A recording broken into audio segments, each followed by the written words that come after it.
آپ کی تلاوت میں مزید چاشنی عطا فرمائے۔ محترم حاضرین، جیسا کہ ہم سب لوگ جانتے ہیں کہ ہمارے درمیان دو مہمان فاضل مقررین موجود ہیں، تو لہٰذا ہمارے درمیان سب سے پہلے جو خطاب فرمائیں گے وہ فضیلۃ الشیخ عبدالرؤوف صاحب جامعی حفظہ اللہ ہیں۔ فضیلۃ الشیخ عبدالرؤوف صاحب جامعی حفظہ اللہ الحمدللہ آپ نے اسی شہر میں جامعہ محمدیہ عربیہ میں سن 1983 میں تعلیم حاصل کرنے کے لیے جامعہ میں داخلہ لیا، اور الحمدللہ آپ 1994 میں فضیلت کی تعلیم حاصل کی اور سند فراغت آپ نے حاصل کی۔ اس کے بعد آپ حفظہ اللہ اعلیٰ تعلیم کی غرض سے عثمانیہ یونیورسٹی حیدرآباد کا رخ کیا، وہاں سے MA کی ڈگری آپ نے حاصل کی۔ پھر اس کے بعد آپ دینی خدمات، امامت اور خطابت میں جڑے رہے، اور جامعہ مسجد گوداوری کھنی میں آپ نے الحمدللہ کئی سال امامت و خطابت کے فرائض انجام دیے۔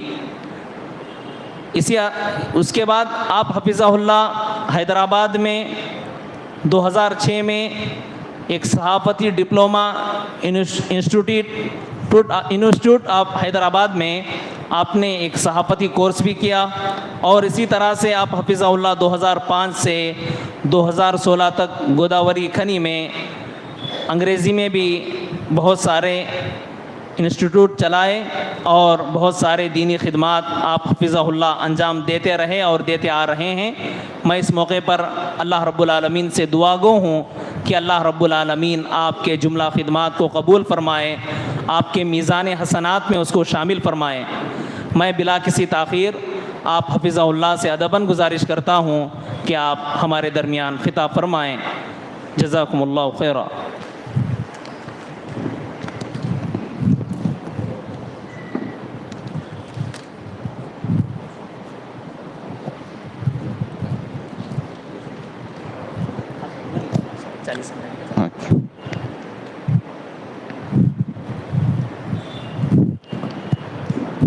السلام علیکم ورحمۃ اللہ وبرکاتہ۔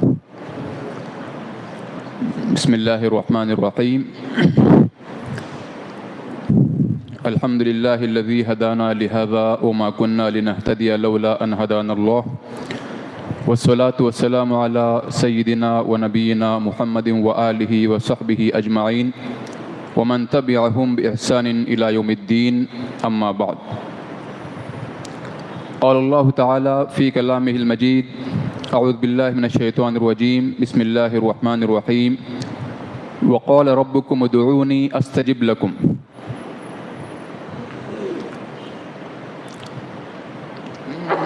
صدر محترم استاذ الاساتذہ مولانا عبدالباسط صاحب ریاضی حفظہ اللہ، اور اسٹیج پر موجود مہمانان گرامی، اساتذہ جامعہ اور مقامی جمعیت کے ذمہ داران، اور اسی طرح سے رائے درگ شہر کے بہت ساری عبقری شخصیات اور معزز سامعین،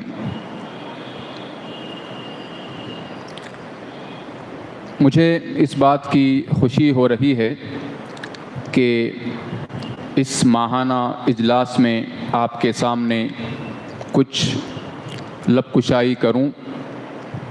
اس میں مدعو کیا گیا، اس پر مجھے بے حد مسرت ہے، انتہائی خوشی ہے۔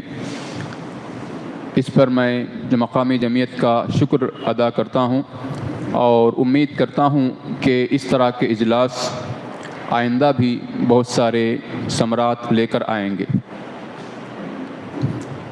معزز حضرات اور محترم سامعین، آج آپ کے سامنے جس موضوع پر میں بات رکھنا چاہتا ہوں وہ دعا کے متعلق ہے۔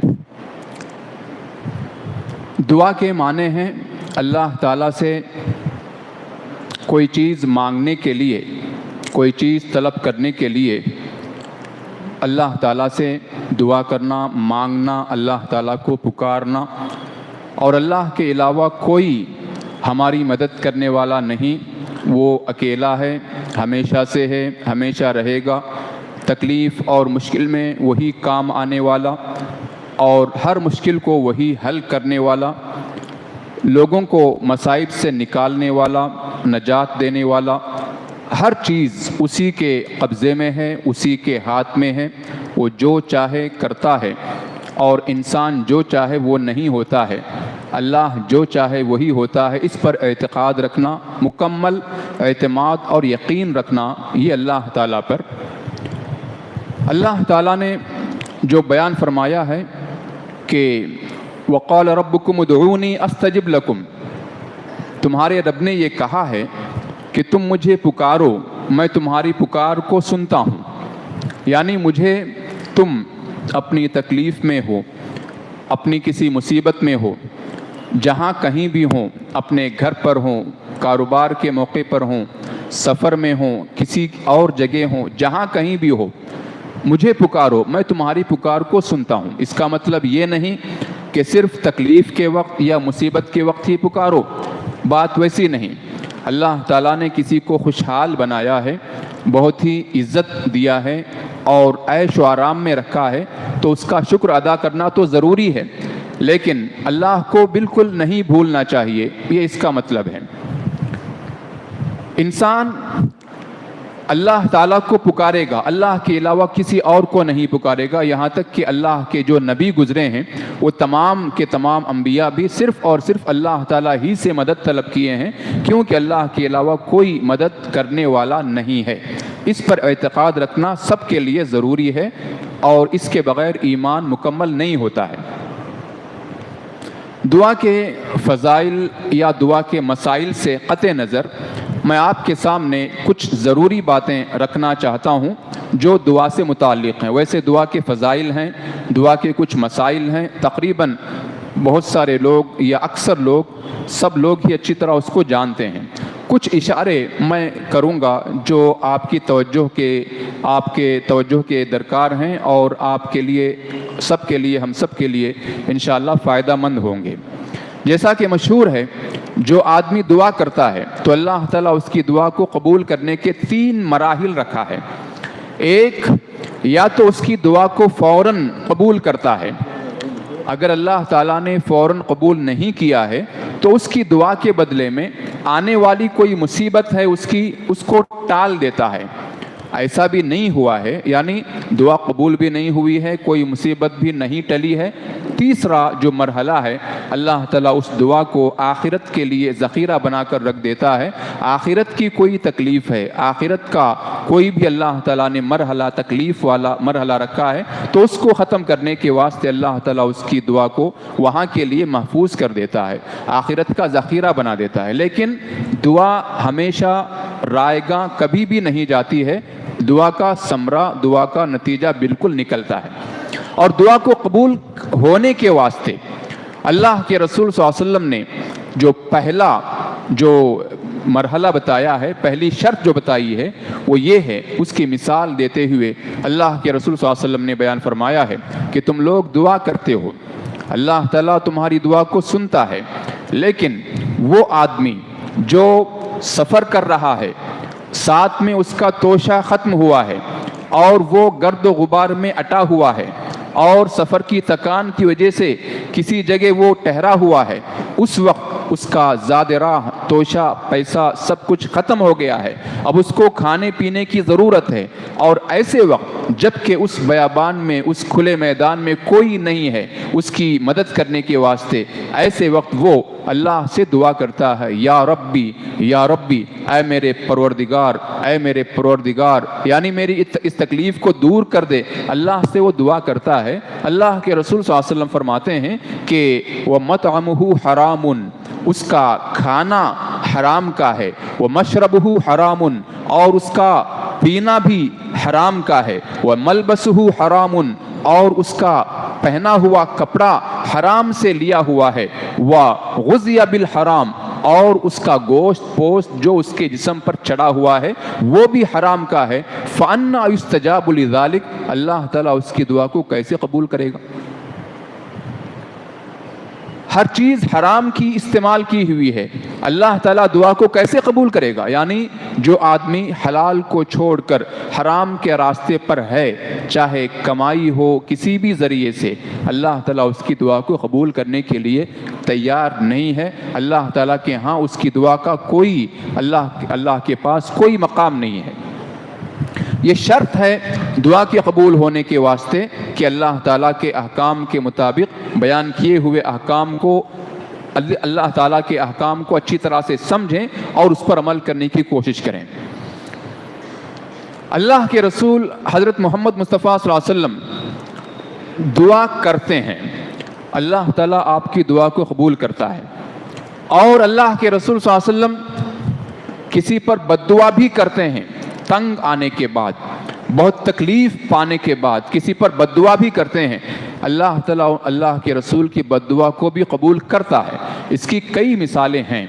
اب یہاں پر جو بات، جس چیز کی طرف ہماری توجہ ہونی چاہیے وہ یہ کہ ہم اپنے لیے دعا کریں، اپنے لیے بھی دعا کریں، اپنے علاوہ دوسروں کے لیے بھی دعا کریں، اور اسی طرح سے اپنے لیے جو دعا کرتے ہیں اس میں اخلاص، یقین، اعتماد، بھروسہ اللہ تعالیٰ پر مکمل ہونا چاہیے، کیونکہ اللہ کے سوا کوئی دعا کو سننے والا نہیں ہے۔ اللہ تعالیٰ ہی سنتا ہے دعاؤں کو، اور اللہ تعالیٰ تقدیر کو بدل دیتا ہے دعا کے ذریعے ہی۔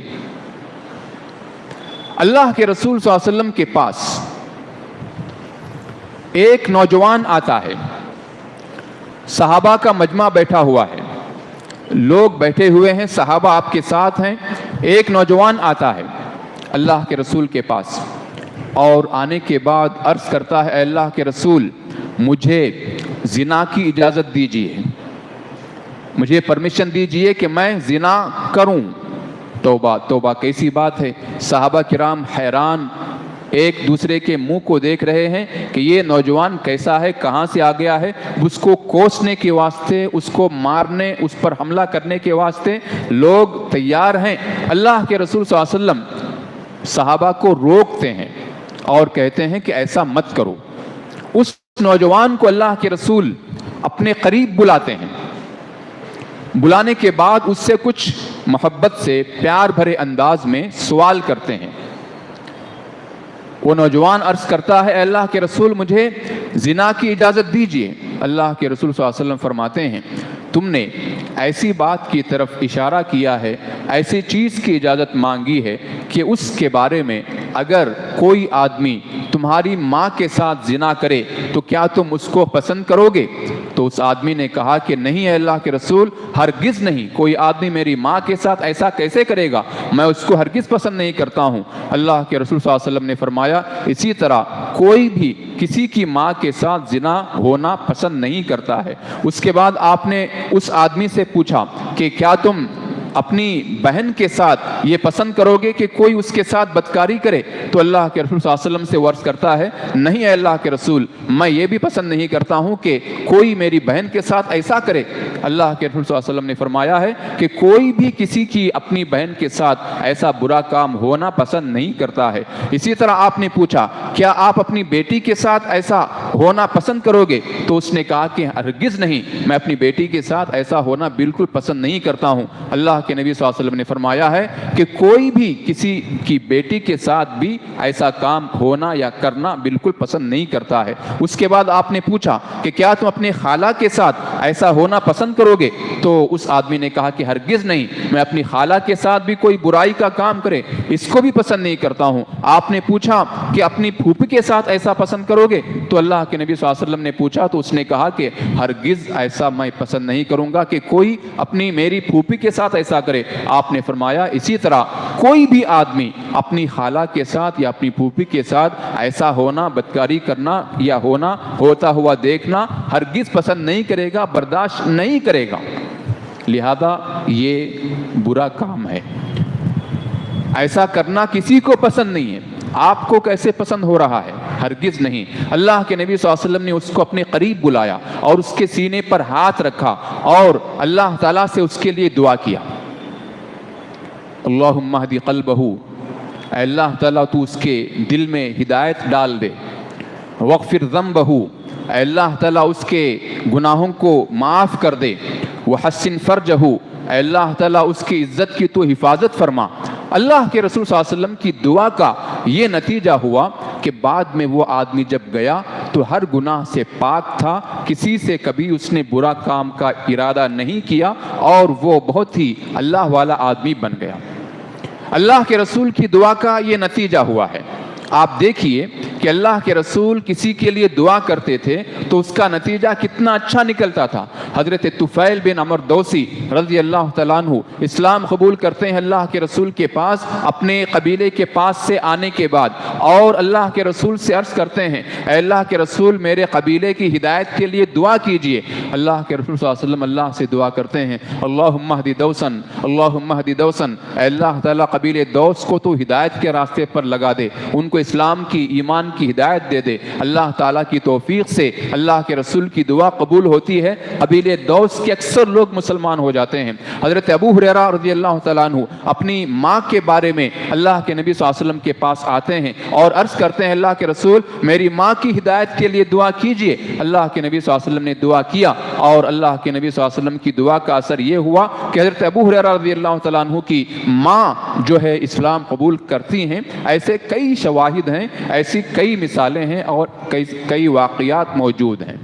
فتح مکہ ہوتا ہے، مکہ جب فتح ہوتا ہے اور اللہ کے نبی صلی اللہ علیہ وسلم کے قبضے میں آ جاتا ہے، اس کے بعد کا واقعہ ہے کہ اللہ کے نبی صلی اللہ علیہ وسلم کسی جنگ سے لوٹ رہے تھے، صحابہ بھی آپ کے ساتھ تھے، کسی مقام پر آپ پڑاؤ ڈالتے ہیں، ظہر کا وقت ہو گیا، حضرت بلال رضی اللہ تعالیٰ عنہ نے اذان دی اللہ کے نبی صلی اللہ علیہ وسلم کے حکم سے۔ حضرت بلال نے جب اذان دی تو اس وادی کے کسی دوسری طرف سے کچھ شرارتی قسم کے بچے اسی اذان کو دوبارہ پکارتے ہیں، ریپیٹ کرتے ہیں۔ اللہ کے نبی صلی اللہ علیہ وسلم نے غور کیا کہ وادی کے اس طرف سے کوئی بلال کی نقل کر رہا ہے۔ اذان جب ہو گئی تو اللہ کے نبی صلی اللہ علیہ وسلم نے اپنے 2 صحابہ کو اس طرف بھیجا اور کہا کہ جاؤ دیکھو وہاں کون آدمی ہے، کوئی بچہ وغیرہ موجود ہوگا، اس کی اذان کی آواز آ رہی ہے۔ صحابہ وہاں گئے، وہاں جانے کے بعد دیکھا کہ 3 بچے ہیں جو بکریاں چرا رہے تھے۔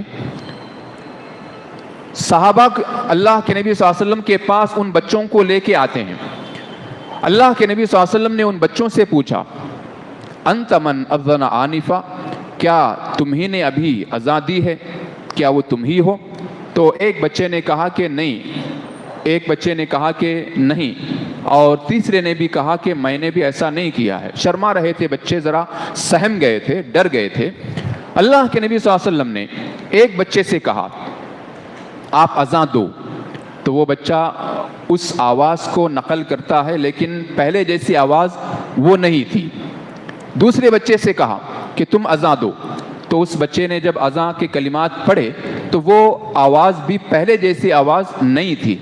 اللہ کے نبی صلی اللہ علیہ وسلم نے تیسرے بچے سے کہا کہ تم اذان کے کلمات پڑھو، تو اس بچے نے اذان کے کلمات پڑھے تو وہ بچے کی آواز اور پہلی آواز میں بالکل مطابقت تھی، اور اللہ کے نبی صلی اللہ علیہ وسلم نے اس بچے سے کہا کہ ہاں انت من اذن آنفا، تم ہی ہو جو اس سے پہلے حضرت بلال رضی اللہ تعالیٰ عنہ کی اذان کی آواز کو سن کر اذان کے کلمات پڑھے تھے، وہ تم ہی ہو۔ اللہ کے نبی صلی اللہ علیہ وسلم سے اس بچے نے کہا کہ ہاں وہ کلمات میں نے ہی کہے تھے۔ یہاں پر دیکھیے اللہ کے رسول صلی اللہ علیہ وسلم کو اس بچے کی آواز اور اذان پڑھنے کے کلمات، اس کا انداز، اس کا لہجہ بہت پسند آیا۔ اللہ کے نبی صلی اللہ علیہ وسلم نے اس کو اپنے قریب بلایا اور اس کی پگڑی کو اتارا، اس کے سر پر ہاتھ رکھا، شفقت سے ہاتھ رکھا اور اس کے لیے دعا کی اللہم اہدہ الی الاسلام، اللہم اہدہ الی الاسلام، اے اللہ تعالیٰ اس بچے کو تو اسلام کی ہدایت دے۔ اتنا کہنا تھا، اس بچے نے کہا اشہد ان لا الہ الا اللہ وانک رسول اللہ، میں گواہی دیتا ہوں کہ اللہ کے سوا کوئی معبود نہیں، اور میں گواہی دیتا ہوں کہ آپ اللہ کے رسول ہیں۔ دعا قبول ہو گئی، بچے نے اسلام کو قبول کر لیا، اور اللہ کے نبی صلی اللہ علیہ وسلم نے اس سے کہا اذهب انت مؤذن اہل مکہ، آپ جاؤ، آپ مکہ والوں کے لیے مؤذن کی حیثیت سے کام کرو گے۔ اللہ کے نبی صلی اللہ علیہ وسلم نے ان کو حکم دیا، اور ان کا نام تھا ابو محذورہ۔ مکہ کے مؤذن کی حیثیت سے وہ گئے۔ روایات میں آتا ہے کہ ان کی نسل میں سے 300 سال تک لوگوں نے مکہ کے مؤذن کی حیثیت سے خدمات انجام دی۔ اللہ کے رسول کی دعا کا یہ اثر تھا۔ اللہ کے نبی صلی اللہ علیہ وسلم نے اپنے لیے بھی دعا کیا، صحابہ کے لیے بھی دعا کیا، اپنے گھر والوں کے لیے بھی دعا کیا، اور پوری امت کے لیے بھی دعا کیا، اور اللہ کے رسول کی دعا کبھی خالی نہیں جاتی تھی۔ اللہ کے نبی صلی اللہ علیہ وسلم کی دعا جیسے ہی آسمانوں میں پہنچتی ہے، اللہ تعالیٰ اس کو آنن فان قبول کر لیتا ہے، اور اس کا نتیجہ یہ ہوا کہ آج ہم تک اسلام پہنچا ہے، اسلام کی باتیں ہم تک آئی ہیں، اور اللہ تعالیٰ نے ہم کو توفیق دیا ہے، یہ سعادت دیا ہے، اور یہ سعادت اللہ کی طرف سے جو ہے، اس کا ہم جتنا بھی شکر بجا لائیں کم ہے۔ ہم کسی سے بھی دعا لیں، کسی کی بد دعا نہ لیں۔ اللہ کے نبی صلی اللہ علیہ وسلم نے فرمایا ہے اتقی دعوت المظلوم، مظلوم کی بد دعا سے بچو، فإنہ لیس بینہ وبین اللہ حجاب، کیونکہ مظلوم اور اللہ کے درمیان کوئی پردہ نہیں ہوتا ہے، کوئی آڑ نہیں ہوتی ہے۔ مظلوم کی آہ نکلتی ہے، اللہ تعالیٰ اس کی بد دعا کو قبول کرتا ہے۔ اس طرح کے بھی کئی واقعات ہیں۔ ہم کسی سے اگر ملتے ہیں تو اس سے اچھی بات کریں، اچھا انداز اختیار کریں، سلام خیریت وغیرہ کے بعد اس کے لیے دعائیہ الفاظ کچھ کہیں۔ اس میں ہمارا کچھ نہیں بگڑتا ہے، یا ہمارا کچھ اس میں جانے والا نہیں ہے۔ یہ کہیں اللہ آپ کو خوش رکھے، اللہ آپ کو برکت دے، آپ کے اہل و عیال کو آپ کی آنکھ کا ٹھنڈک بنائے، آپ کے لیے اللہ تعالیٰ ہر چیز کو راحت والا بنا دے، آپ کی ہر تکلیف کو اللہ تعالیٰ دور کر دے، آپ کو اللہ تعالیٰ ہر طرح سے مالا مال کر دے۔ دعائیہ الفاظ اس کے سامنے کہیں، وہ آدمی آپ کا گرویدہ ہو جائے گا، گرویدہ ہو جائے گا، وہ آپ سے تعلقات بڑھائے گا، اور تعلقات جب بڑھیں گے تو ایک سے دوسرے تیسرے اس طرح سے لوگوں تک آپ کی آواز پہنچے گی، اور آپ سے لوگ مل جائیں گے، گھل مل جائیں گے۔ یہ بہت بڑی بات ہے، لیکن کسی سے بد دعا نہ لو۔ مشہور واقعہ ہے، حافظ ابن عساکر رحمۃ اللہ علیہ اپنی کتاب میں اس واقعے کو نقل کرتے ہیں کہ شہر دمشق، ملک شام کا جو کیپٹل سٹی ہے، وہاں سے ایک آدمی، اللہ والا درویش صفت آدمی، اپنے خچر پر شہر زیدانی تک وہ چلاتا تھا کرائے کی طرح سے، جیسا کہ آج کل آٹو ٹیکسی وغیرہ چلاتے ہیں کرائے پر، تو اسی طرح سے وہ خچر چلاتا تھا۔ خچر پر کسی آدمی کو لے جاتا، کرایہ وصول کرتا، اس کے مقام پر اس کو اتار دیتا تھا۔ اس طرح سے ایک واقعہ ہوا، ایک اللہ والا آدمی تھا جو اپنے شہر سے آتا، دمشق شہر سے لے کر شہر زیدانی تک وہ کسی کو اسی طرح سے کرائے پر لے جاتا تھا۔ ایک بار ایسا ہوا کہ ایک مسافر اس کو ملا، اس نے اس کو پیچھے بٹھا لیا، اب اس نے زیدانی تک لے جانا تھا، اس کا معمول کا جو راستہ تھا اسی راستے سے وہ جا رہا تھا۔ اس پیچھے بیٹھے ہوئے آدمی نے کہا کہ تم اس راستے سے چلو، دوسرا راستہ اس نے بتایا۔ اس آدمی نے کہا کہ یہ راستہ تو مجھے نہیں معلوم، اور ہمیشہ میں جس راستے سے جاتا آتا ہوں وہ تو راستہ یہی ہے جس پر میں چل رہا ہوں۔ تو اس نے کہا کہ نہیں، یہ راستہ بہت قریب ہے، اس طرف سے چلو۔ گویا اس نے اس طرف سے چلنے کا اصرار کیا، وہ آدمی وہاں سے چلنے کے لیے راضی ہو گیا۔ تھوڑی دور جانے کے بعد وہاں دیکھتا ہے کہ یہاں پر تو ایک بیابان سا میدان ہے، جگہ جگہ لاشیں پڑی ہوئی ہیں۔ اس پیچھے بیٹھے ہوئے آدمی نے کہا کہ تم یہاں پر روک دو۔ روکا، جیسے ہی اترا اپنے سواری سے تو اس نے اپنا نیزہ نکالا اور اس کی طرف بڑھاتے ہوئے کہا کہ میں تم کو اب مار دوں گا، قتل کر دوں گا۔ اس آدمی نے کہا کہ میرا اس میں کیا قصور ہے، میں تم کو یہاں سے لا رہا ہوں دمشق سے لے کر اس شہر تک، تم مجھے اس کا صلہ دے رہے ہو؟ نہیں، میں تمہیں مار کر رکھوں گا، اور یہ دیکھو یہ لاشیں وغیرہ پڑی ہوئی ہیں، ان کو بھی میں نے ہی قتل کیا، ان کا سامان لوٹ کر، ان کا پیسہ لے کر۔ تو اس آدمی نے کہا کہ یہ خچر اور یہ میرا جو مال رکھا ہوا ہے، پیسہ جو بھی ہے، وہ تم لے لو۔ اور مجھے چھوڑ دو۔ اس آدمی نے کہا کہ یہ خچر اور یہ مال تو اب میرا ہو گیا ہے، اب میں تم کو قتل کر دوں گا، مار دوں گا، تمہیں نہیں چھوڑوں گا۔ وہ آدمی جان بچانے کے لیے بھاگا دوڑا، لیکن اس آدمی نے اس آدمی کو پکڑ لیا اور کہا کہ اب تو تیری شامت آ گئی، اب تمہیں میں چھوڑوں گا نہیں۔ خچر والے نے کہا مجھے تھوڑا ٹائم دو، 2 رکعت نماز پڑھوں گا۔ اس نے کہا کہ ہاں جلدی پڑھ لے۔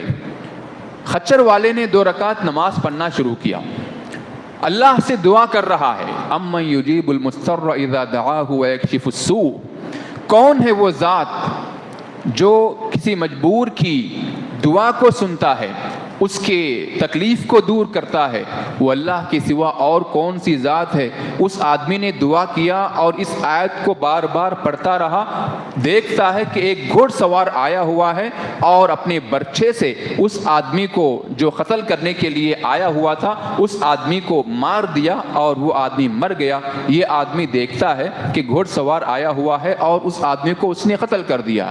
اس نے شکر ادا کرتے ہوئے کہا کہ آپ کون ہو اور یہاں کیسے آ گئے ہو، اس بیابان میں، اس چٹیل جگہ پر کہاں کیسے آ گئے ہو؟ اس آدمی نے کہا کہ میں اللہ کی طرف سے تمہاری مدد کے لیے آیا ہوں، مظلوم کی بد دعا سے بچو۔ اللہ تعالیٰ اور مظلوم کے درمیان کوئی چیز نہیں ہوتی ہے۔ ہم اپنے لیے اگر کوئی خیر کا کام کرتے ہیں، اپنے لیے اچھا چاہتے ہیں، تو ہم دوسروں کے لیے بھی اچھا ہی چاہیں، ہم دوسروں کے لیے بھی بھلائی والا ہی کام کریں، دوسروں کی دعائیں لیں۔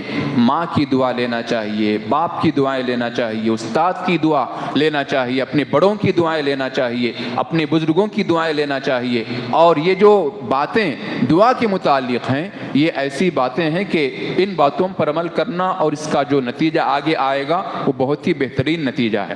ایک اور واقعہ ہے، اپنے لیے بھی ہم دعا کریں، اپنے ماں باپ کے لیے بھی ہم دعا کریں، اپنے دوست احباب کے لیے بھی ہم دعا کریں، اور اسی طرح اور دوسرے لوگوں کے لیے بھی دعا کریں۔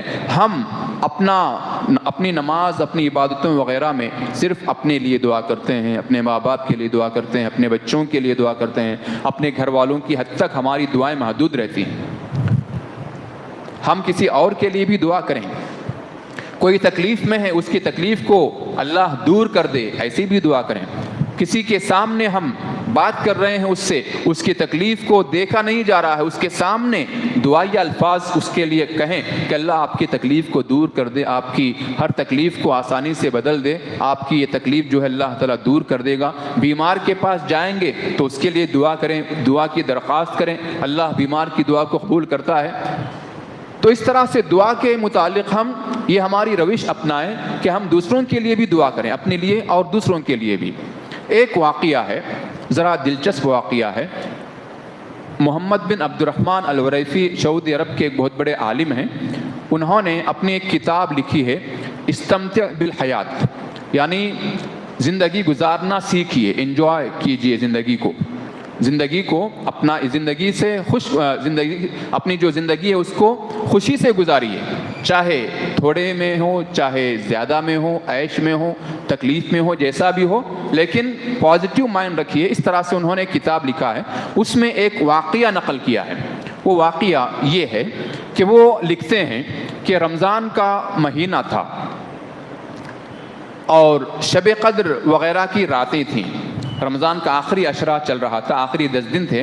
ان 10 دنوں میں رات کے وقت کوئی پروگرام ان کو کرنے کے واسطے مکہ جانا پڑا، اور مکہ میں کسی جگہ، کسی ہوٹل کے ایک مخصوص کمرے میں ان کا پروگرام رکھا گیا تھا، مکمل 1 گھنٹے کا، اور اس پروگرام میں اس ہوٹل کے کھڑکی سے کعبۃ اللہ کو بھی براہ راست دیکھا جا سکتا تھا۔ یہ بہت اچھا منظر تھا۔ انہوں نے لکھا ہے کہ جب پروگرام شروع ہوا وہ رمضان کی عبادتوں کے بارے میں تھا، اور رمضان کی عبادتوں کے بارے میں جو میں نے پروگرام شروع کیا، تقریر کرنا شروع کیا، تو شروع ہی سے لوگوں پر سناٹا چھاری ہو گیا تھا، اور سب لوگوں نے بہت غور سے سنا، اور پروگرام کا آرگنائزر بھی بہت ہی دلچسپی سے سنا، اور اس کی آنکھوں میں آنسو بھی آ گئے تھے۔ میں نے غور کیا، سب لوگ غور سے سن رہے ہیں اور سب لوگوں میں دلچسپی موجود ہے، لیکن ایک آدمی تھا جس پر ہماری بات کا نہ کوئی اثر تھا اور نہ ہی وہ آدمی بہت ہی فکر مند تھا، بلکہ اس کے ایک ہاتھ میں کیمرہ تھا، وہ فوٹوگرافی کر رہا تھا، ہمارے پروگرام کو لائیو ٹیلی کاسٹ کر رہا تھا، اور دوسرے اس کے ہاتھ میں ایک سگریٹ تھا۔ سگریٹ پیتے ہوئے وہ پروگرام لائیو ٹیلی کاسٹ کر رہا تھا، اس کے دوسرے ہاتھ میں کیمرہ تھا۔ اس کو کوئی فکر نہیں تھی کہ اس کے اطراف میں کون لوگ بیٹھے ہوئے ہیں، اور اس درمیان میں میں اس سے کچھ بول بھی نہیں سکتا تھا کیونکہ پروگرام لائیو ٹیلی کاسٹ ہو رہا تھا۔ دم گھٹ رہا تھا دھواں سے، سگریٹ کی پریشانی زیادہ ہو گئی تھی، بند کمرہ تھا، اے سی کا کمرہ تھا، اور اس حالت میں میری جو حالت ہو گئی تھی وہ دم گھٹنے کی سی کیفیت ہو گئی تھی، بہت پریشانی تھا، لیکن صبر کرنے کے سوا کوئی چارہ نہ تھا۔ میں نے پروگرام پوری طرح سے ختم ہونے کے بعد میں نے دیکھا کہ لوگ مجھ سے ملنے کے لیے آئے، پروگرام کے آرگنائزر اور ان کے ایسوسیٹس اور جو بھی موجود تھے وہ سب لوگ آتے گئے، ملاقات کرتے گئے، اور شکریہ ادا کرتے ہوئے، دعائیں کرتے ہوئے، دعائیہ الفاظ لیتے ہوئے وہ یہاں سے چلے گئے۔ اور وہ کیمرہ مین بھی میرے پاس آیا اور اس نے بھی گرم جوشی سے مجھ سے مصافحہ کیا۔ میں نے اس کے ہاتھ کو دبا کر پکڑا اور یہ کہا کہ آپ سے کچھ خاص بات کرنا ہے۔ اس نے کہا کہ ٹھیک ہے بتائیے۔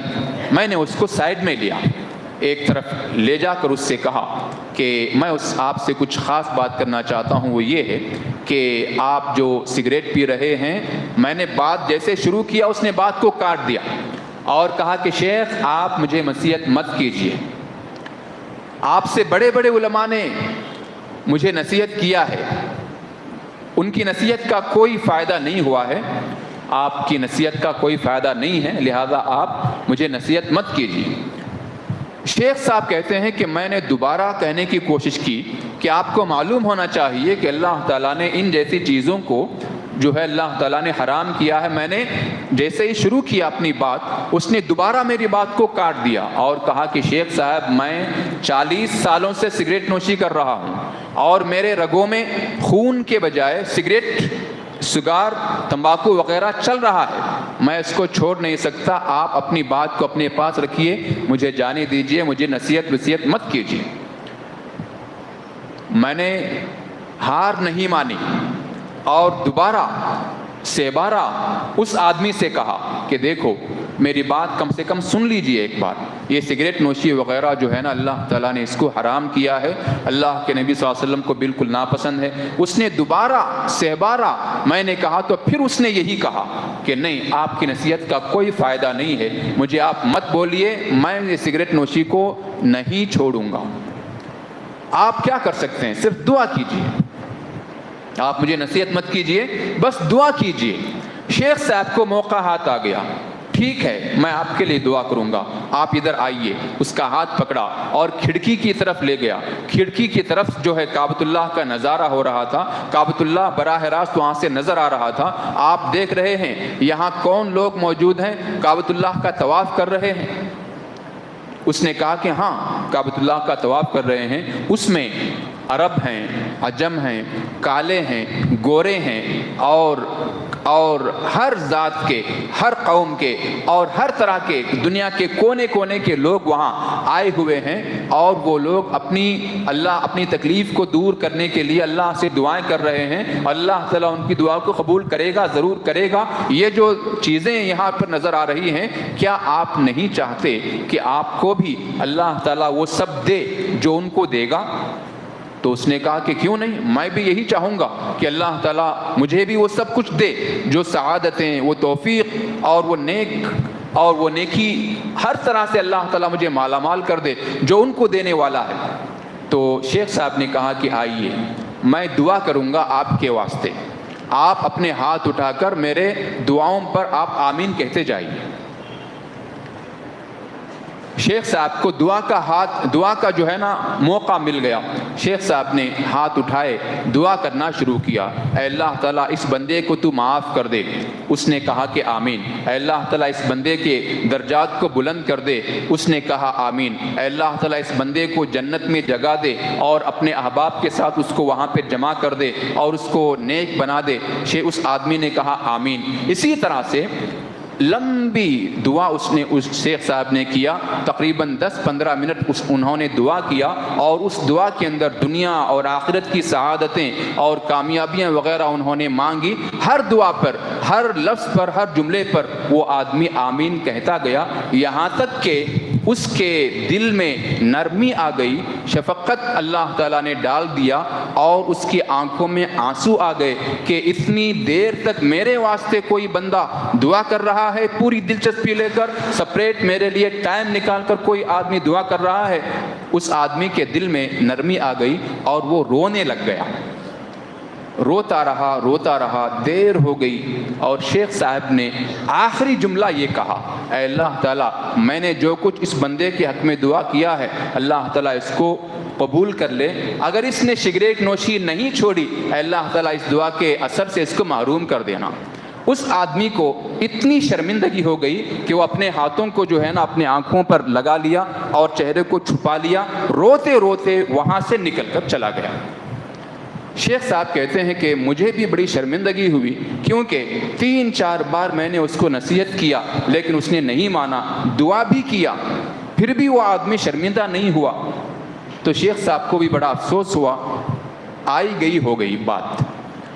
اسی طرح سے چند مہینے گزرے, 1 سال 2 سال گزر گئے. شیخ صاحب اسی مضمون میں لکھتے ہیں کہ مجھے پھر مکہ شہر جانا پڑا پروگرام کرنے کے واسطے, اور لوگ جیسے جیسے آتے گئے میں نے دیکھا کہ ایک بھاری بھرکم جسم والا آدمی میرے سامنے گرم جوشی سے ملنے کے واسطے آیا ہوا ہے. مجھے سلام کیا اور مصافحہ کرتے ہوئے پوچھا کہ شیخ صاحب آپ نے مجھے پہچانا؟ تو شیخ صاحب نے کہا کہ میں نے آپ کو ابھی تو نہیں پہچانا, بتائیے آپ کون ہیں؟ شیخ صاحب آپ کو یاد ہے 2 سال پہلے مکہ مکرمہ کے اس ہوٹل میں میں کیمرہ مین کی شکل میں کھڑا تھا, آپ نے مجھے سگریٹ نوشی کے مذمت پر نصیحت کیا, دعا بھی کیا.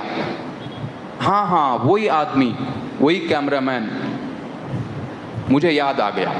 شیخ صاحب نے جیسے ہی کہا تو اس آدمی نے کہا, شیخ صاحب وہ دن اور آج کا دن مکمل 2 سال ہو گئے, میں نے سگریٹ کو آج تک ہاتھ نہیں لگایا, سگار نے میرے ہونٹ ابھی تک نہیں چھوئے. دعا کا یہ نتیجہ ہے, دعا کا یہ اثر ہے.